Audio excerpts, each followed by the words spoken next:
کہ جو جنت میں ایک بار داخل کر دیا گیا وہ کبھی جہنم میں نہیں جائے گا، تو مولا تو نے اپنے فضل سے جنت میں داخل تو کر دیا ہے، اب کبھی جہنم میں داخل نہ فرمانا۔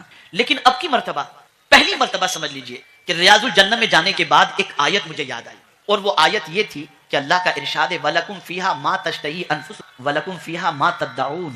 جو جنت میں جائے گا نا تو ان سے یہ کہا جائے گا تم جو چاہو گے تمہیں دیا جائے گا۔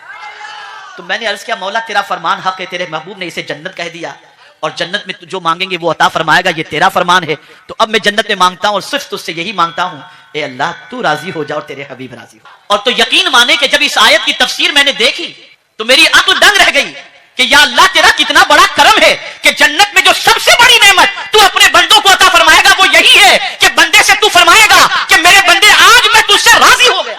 تو جنت کی سب سے بڑی نعمت یہ ہے کہ اللہ اپنے بندوں سے راضی رہے گا، اور جس سے راضی ہوگا اسے جنت کا حقدار فرما دے گا۔ تو پھر کیا ہوگا؟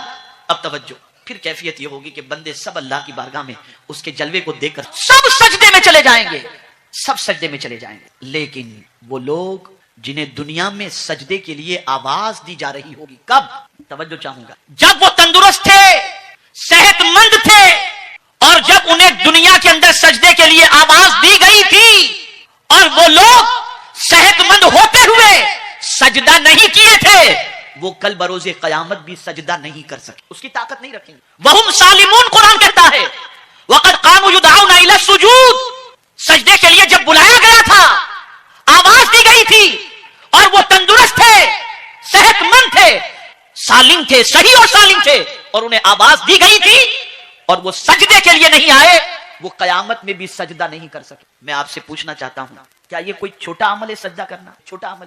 اگر یہ چھوٹا عمل ہوتا تو مصطفیٰ جان رحمت پیدا ہوتے ہی سجدہ نہ کرتے۔ یہ اتنا بڑا عمل ہے کہ حضور اس فرش گیتی پر تشریف لائے تو آتے ہی میرے آقا سجدے میں چلے گئے۔ ہم میلاد مناتے ہیں، جھنڈیاں لگاتے ہیں، روشنی کرتے ہیں، بہت اچھی چیز ہے، یہ ضرور کیجئے گا، میں یہ نہیں کہتا کہ اسے چھوڑ دو، لیکن قرآن کہتا ہے یا ایھا الذین آمنوا ادخلوا فی السلم کافہ، اے ایمان والو اسلام میں پورے پورے داخل ہو جاؤ۔ تو جہاں جھنڈیاں لگاتے ہو، کمکمے لگاتے ہو، جلوس نکالتے ہو، وہاں مصطفیٰ کی ولادت کی خوشی کے اندر سجدوں کی بھی کثرت کیا کرو، اسے بھی اپناؤ۔ سرکار نے ولادت کے وقت کی اپنی پسند بتا دی، اور قربان جائیے میں ولادت کے وقت کی پسند اور وصال کے وقت کی پسند دیکھتا ہوں تو عقل دنگ رہ جاتی ہے کہ سرکار ولادت کے وقت سجدے میں گئے، اور جب وصال کا وقت آیا تو آپ کے ہونٹ مبارک ہل رہے تھے، تو اس وقت بھی حضور نے 3 وصیتیں جو فرمائیں ان میں سے ایک وصیت نماز کی بھی تھی۔ یہ کیسا امتی ہے کہ باپ کی وصیت کو یاد رکھتا ہے، ماں کی وصیت کو یاد رکھتا ہے، حضور کی وصیت کو یاد نہیں رکھتا۔ اور ہم ہمیشہ اللہ کے رسول صلی اللہ علیہ وسلم سے مانگتے ہیں، اور حضور سے مانگنا نہ شرک ہے نہ بدعت ہے، کہ اعلیٰ حضرت عظیم البرکت امام عشق و محبت کہتے ہیں مانگیں گے مانگے جائیں گے، منہ مانگی پائیں گے، سرکار نے نہ لا ہے نہ حاجت اگر کی ہے، آقا آئے ہی دینے کے لیے، کہ حدیث مبارکہ میں ہے انما انا قاسم واللہ یعطی، انما حسب کے لیے ہے کہ میں ہی دینے والا ہوں، قاسم ہوں، میں ہی تقسیم کرنے والا ہوں، اور اللہ ہی عطا کرنے والا ہے۔ حضور دینے ہی کے لیے، اور دیتے ہیں تو کوئی چھوٹی موٹی چیز نہیں دیتے، جو مانگو سو دیتے ہیں۔ جنت مانگو تو جنت بھی دیتے۔ مجھے کبھی کبھی حیرت ہوتی ہے کہ وہ لوگ جو حضور صلی اللہ علیہ وسلم کے حوالے سے کہتے ہیں کہ جو معاذ اللہ اپنی بیٹی کی بخشش نہیں کرا سکتے وہ دوسرے کو کیا دیں گے۔ یہ دیوبندیوں کی کتابوں میں لکھا ہے، ہمارا ان کا اختلاف کوئی روٹی بوٹی کا نہیں ہے، لیکن پھر انہی کی کتابوں میں آپ دیکھو، حج کی کتاب لکھتے ہیں تو اس کے اندر لکھتے ہیں جبل احد جنت کا پہاڑ۔ میں پوچھتا ہوں بتاؤ کس نے بنایا جنت کا پہاڑ؟ مسجد نبوی شریف جاتے ہیں تو وہاں ریاض الجنہ میں 2 رکعت پڑھنے کے لیے انتظار کرتے ہیں، ارے اتنی بڑی مسجد پڑھی ہے سب جگہ پڑھو، یہ ریاض الجنہ کے لیے آدھے گھنٹے تک کھڑے کیوں رہتے ہو؟ تو کہیں گے جنت کا ٹکڑا۔ میں نے کہا مجھے یہ بتاؤ قرآن میں کہیں لکھا ہے کہ یہ جنت کا ٹکڑا؟ ارے تم عشرہ مبشرہ بھی کہتے ہو، وہ 10 صحابی جن کو حضور نے جنت کی بشارت دی وہ بھی تمہاری کتاب میں موجود۔ تم یہ بھی مانتے ہو کہ حضرت عثمان غنی نے حضور سے 2 مرتبہ جنت خریدی، اسے بھی تم مانتے ہو۔ تو جب دے نہیں سکتے تو پھر یہ کیا ہے؟ جو حضور اپنے صحابہ کو جنت دے دیں، پتھروں کے پہاڑ کو جنتی بنا دیں، کیا وہ اپنی لخت جگر کو سیدۃ النساء نہیں فرمائے؟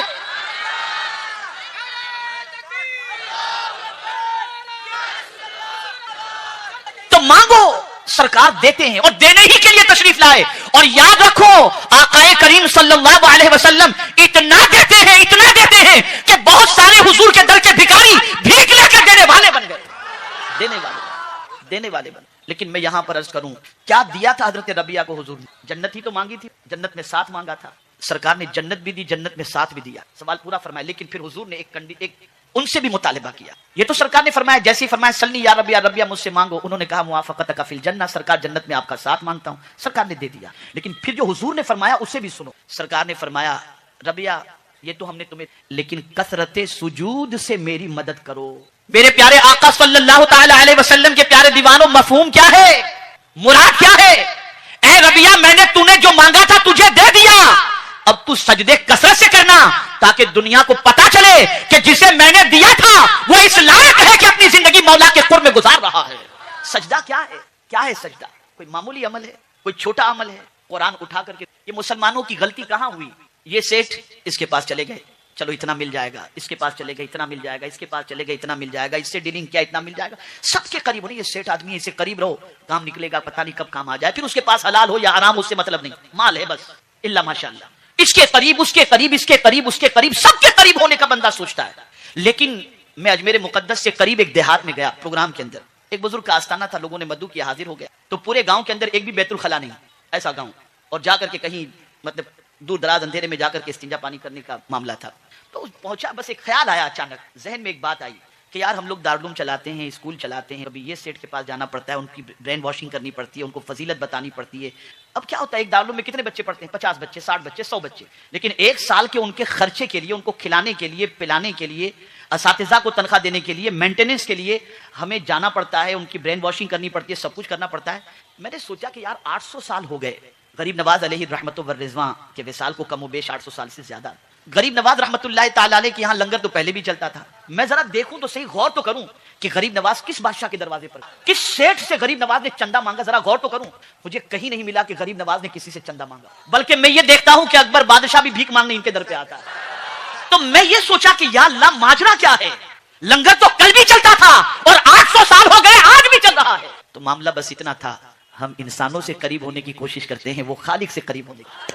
انہوں نے زندگی اس سے قریب, اور قریب کیسے, ایک ہی عمل, اور وہ سجدہ تھا. سجدہ اس لیے کہ قرآن میں اللہ نے فرمایا سجدہ کرو مجھ سے قریب ہو جاؤ, اور جو خدا سے قریب ہو جائے اس کو کسی چیز کی کمی نہیں رہتی. اسی لیے حضور نے حضرت ابو ہریرہ سے فرمایا رضی اللہ تعالی عنہ, یا ابا ہریرہ مر اہلک بالصلاۃ, اے ابو ہریرہ اپنے اہل کو نماز کا حکم دو, ایسی جگہ سے روزی ملے گی کہ انسان کا گمان بھی نہیں پہنچ. مجھے بتائیے کہ نہ باپ بیٹے کو نماز کا حکم دے رہا ہے, چھوڑ رہا ہے نماز. اب یہاں تھوڑی سی وضاحت کرتا ہوا چلیں, آقا کا ایک ارشاد سنا دوں, الصلاۃ عماد الدین, نماز دین کا ستون ہے. فمن اقامہا, جس نے اسے قائم کیا اس نے دین کو قائم کیا, اور جس نے اسے ضائع کیا اس نے دین کو ضائع کیا, دین کو ڈھا دیا. ایک سوال میں آپ سے پوچھتا ہوں, آپ کا قیمتی موبائل آپ کے سامنے پڑا ہے, آپ کا بیٹا اٹھا کر کے توڑ رہا ہے, آپ برداشت کرو؟ آپ کا بچہ کھیل رہا ہے بال کے ساتھ, فرنیچر موجود ہے, کانچ ٹوٹ جائے گا, آپ اسے برداشت کرو گے؟ آپ اپنے گھر کی چیز, اپنی قیمتی چیز ٹوٹ جائے, بچہ توڑ دے, یہ گوارا نہیں کر سکتے. اور آج آپ کی اور ہماری اولاد روزانہ دین ڈھا رہی ہے اور ہم برداشت کر رہے ہیں. ہمیں اس کی فکر نہیں کہ کیا کر رہا ہے بچہ, نہیں پڑھتا, نماز نہیں پڑھتا, لیکن یہ نماز نہیں پڑھ رہا ہے, یہ عمل نہیں ہے, وہ روزانہ دین کو ڈھا رہا ہے, یہ دین ڈھا رہا ہے آپ کے بچے سے. اور جو نماز چھوڑتا ہے اس کی ذات سے دین مسمار ہو رہا ہے. دین کے سلسلے میں کوئی گالی دے تو آپ آستین چڑھاتے ہو, اور حضور نے فرما دیا جس نے نماز چھوڑ دی اس نے دین کو ڈھا دیا. تو نماز چھوڑنے والا روز دین ڈھا رہا ہے, روز دین مسمار کر رہا ہے, اور اس کی کسی کو فکر نہیں, کسی کو خیال نہیں. وہ طلب جو نماز کی ہونی چاہیے, وہ فکر جو سجدے کی ہونی چاہیے, وہ جذبہ جو سجدے کا ہونا چاہیے, اب مسلمانوں میں خال خال نظر آتا ہے. اب تو آپ دیکھیں نا کہ سجدہ بھی بس وہ ایسے سر رکھے اٹھا لیے, بس کہ کہیں ایسا نہ ہو کہ روح نکل جائے, وہ سکون. اسی لیے ڈاکٹر اقبال بھی معمولی شاعر نہیں, سجدے ہی کو انہوں نے کوٹ کیا, وہ سجدہ جس سے روح زمین کانپ جاتی, آج اسی کو ترستے ہیں ممبر و محراب. ممبر و محراب پر کچھ تبصرہ نہیں کرتا, اس پر تبصرہ نہیں کرتا, لیکن وہ سجدہ جس سے زمین کانپ جاتی تھی. اللہ اللہ, مومن کا سجدہ, جہاں مومن سجدہ کر دے وہ زمین مومن کی ہو جایا کرتی, اس لیے کہ وہ قرب خدا کی دولت سے مالا مال ہو جاتا. آئیے میں آپ کو بتاؤں, قرآن مقدس میں اللہ نے فرمایا ان الارض یرثھا عبادی الصالحون, بے شک ہم نے اس کو زمین کا وارث کیا جو نیک عمل کرتا ہے, اور نیک عمل کے اندر سب سے بڑا عمل یہ ہے بندہ سجدہ کرے. ہو سکتا ہے کوئی اس مجمع میں ایسا بھی ہو جس کے دامن پر گناہوں کے بہت سارے دھبے لگے ہوں, جس کی زندگی آوارگی کے اندر گزر چکی ہو, جو تنہائی کے اندر سوچے تو یہ سوچے کہ مجھ سے بڑا